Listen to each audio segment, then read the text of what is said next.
Bolsonaro entra em desespero e pede ajuda de Lula. O que ele disse chocou o Brasil inteiro.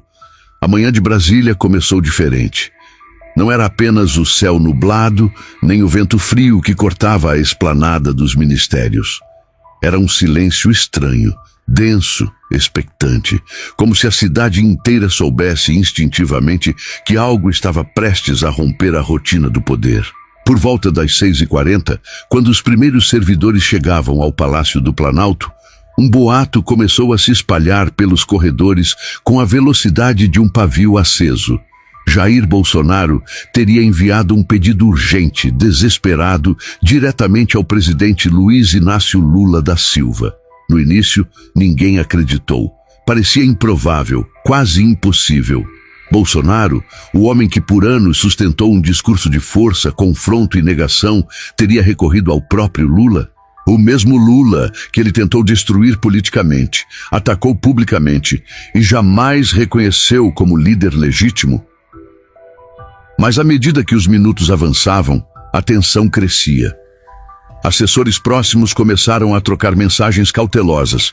Telefonemas discretos ecoaram entre gabinetes e, finalmente, uma fonte interna, alguém acostumado a circular nos espaços mais reservados, revelou o que muitos temiam confirmar. Não era boato. A mensagem existia. E Lula já tinha sido informado. Segundo essa fonte, Bolsonaro teria enviado o recado por meio de um antigo aliado, um político tradicional do Centrão que, desde a vitória de Lula, vinha se aproximando do atual governo como quem tenta se afastar discretamente de um barco afundando. O recado, descrito como curto e surpreendentemente humilde, foi entregue numa pasta fechada, direto às mãos de um assessor especial do presidente. O conteúdo? Apenas 4 palavras, escritas à mão. Presidente, eu não aguento. A frase, tão curta quanto devastadora, caiu como uma bomba entre os que tiveram acesso a ela. Bolsonaro, sempre tão rígido, tão resistente à própria fragilidade, finalmente admitia o que seus aliados mais próximos tentavam esconder. A situação jurídica e política havia fugido completamente do controle. E havia mais. De acordo com a mesma fonte, Bolsonaro também teria pedido auxílio institucional para evitar permanecer na cadeia, alegando problemas de saúde emocional e física. O pedido não incluía detalhes, mas o tom era claro: desespero. No Planalto, a notícia se espalhou como um raio. Assessores que conheciam Lula de perto sabiam que ele não se deixaria levar por sentimentos mesquinhos e que jamais trataria o episódio como oportunidade de vingança. Ainda assim, ninguém conseguia disfarçar o choque diante do simbolismo histórico daquele momento. Um ex-presidente que sempre se colocou como antagonista de Lula, agora suplicando por ajuda. Ministros começaram a chegar ao palácio pouco antes das 8 da manhã e muitos já sabiam do conteúdo da mensagem antes mesmo de entrar pelas portas de vidro do 3º andar. Nos bastidores, comentava-se que Lula havia recebido o envelope em silêncio, lido calmamente as 4 palavras, respirado fundo e colocado o papel sobre a mesa, sem demonstrar um único traço de surpresa ou satisfação. Lula está sereno, comentou um auxiliar. Ele sabe o tamanho da responsabilidade e sabe que o país não pode ser governado pelo ódio. Enquanto isso, do lado de fora, jornalistas que cobriam a política nacional começaram a perceber uma movimentação incomum. Reuniões inesperadas, portas fechadas, telefonemas sussurrados. A tensão era quase palpável. Algo grande estava acontecendo, algo que muito em breve chegaria aos manchetes, e chegaria com força. As implicações do pedido de Bolsonaro eram imensas. Para seus seguidores mais fiéis, que sempre o viam como um líder inabalável, admitir fragilidade era o mesmo que admitir derrota. Para a esquerda, porém, era a confirmação do que muitos já diziam há anos. Por trás da retórica agressiva, havia um homem acuado, sem preparo para enfrentar as consequências de seus próprios atos. E no centro desse epicentro político e emocional estava Lula, o presidente que, apesar de tudo que sofreu, agora se via diante de um pedido humanitário vindo justamente de quem sempre tentou destruí-lo. Era o início de um capítulo que mudaria a história política do Brasil. E ninguém estava preparado para o que viria.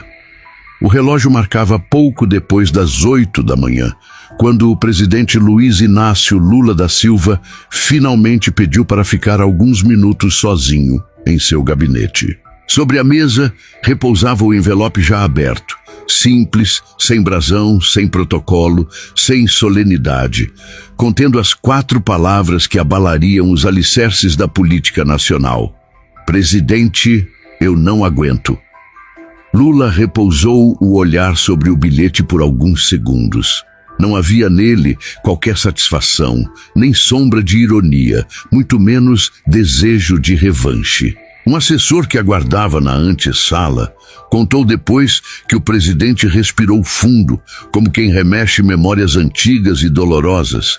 Os anos de prisão, as acusações sem provas, a guerra política que marcou sua vida.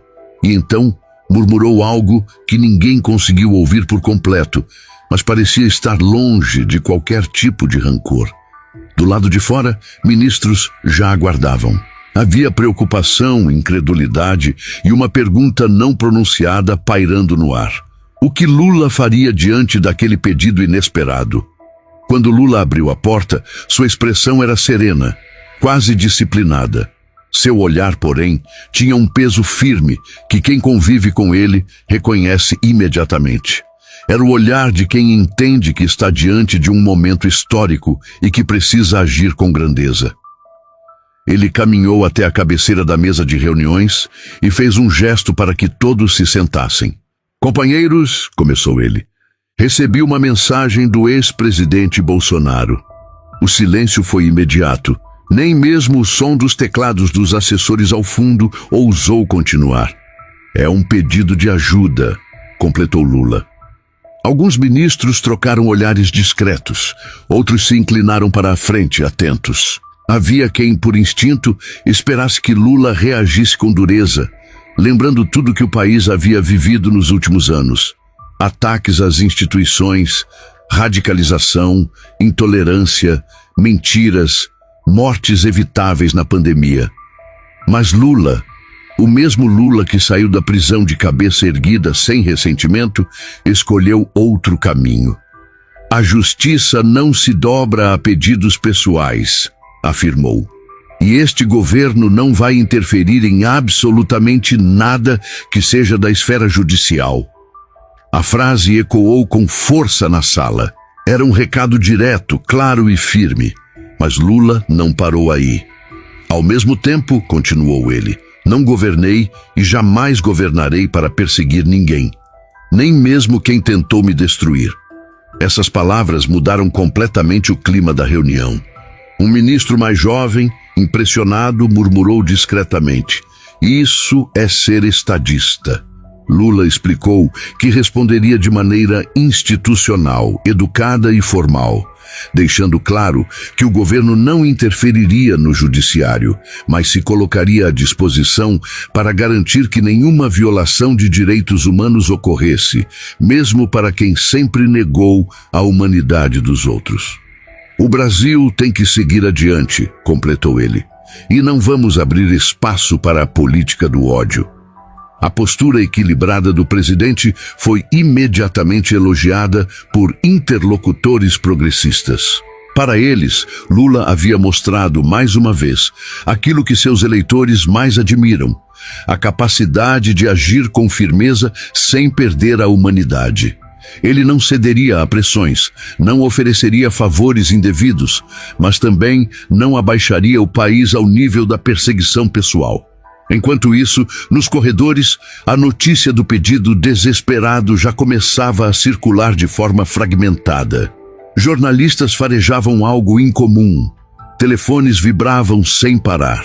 Antigos aliados de Bolsonaro tentavam confirmar se o pedido era mesmo real, temerosos do impacto que a informação poderia ter.